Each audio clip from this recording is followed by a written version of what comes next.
पिछली पर भारी पड़ा ओवैसी चंद्रशेखर का गठबंधन। जेडीयू ने महागठबंधन को मिलकर हरा दी 30 सीटें। तेजस्वी यादव की अकड़ और कांग्रेस की बेवकूफी।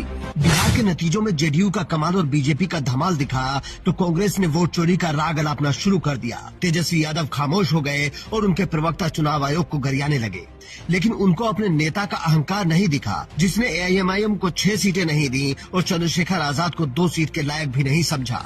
लेकिन इन्हीं दोनों नेताओं ने मिलकर महागठबंधन को घुटनों पर ला दिया। जो नतीजे बिहार में दिख रहे हैं वो एनडीए की जीत से ज्यादा महागठबंधन की हार की कहानी कह रहे हैं। कैसे, वो अगले 2 मिनट में आपको समझाएंगे, बस आप अंत तक बने रहिए।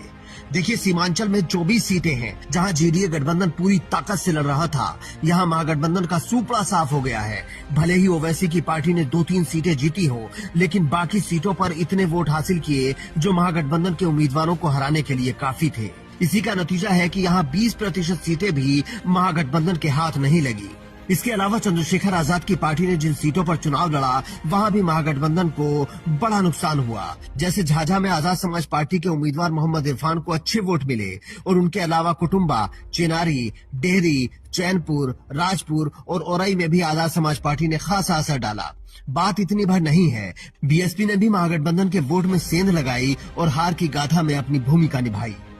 अब सोचिए, अगर इन पार्टियों को 1-2 सीट और ओवैसी को 6 सीटें देकर अपने साथ ले लिया जाता तो नतीजे बदल सकते थे, लेकिन तेजस्वी यादव की अकड़ और अति आत्मविश्वास ने उनको यहाँ लाकर खड़ा कर दिया। आप सोचिए, एक तरफ देश की सबसे बड़ी पार्टी बीजेपी है, जिसके पास पैसा है, पावर है, नेता है, जमीन पर काडर है, मजबूत प्रबंधन है, लेकिन वो फिर भी जीतन राम मांझी और चिराग पासवान को नहीं छोड़ते हैं। जबकि उनके साथ जेडीयू के तौर पर एक मजबूत पार्टनर मौजूद था और नीतीश कुमार चिराग पासवान से नाराज भी थे, लेकिन बीजेपी ने किसी तरह मैनेज किया और सबको साथ में ले आए। दूसरी तरफ महागठबंधन वाले आखिर तक सीटें फाइनल नहीं कर पाए।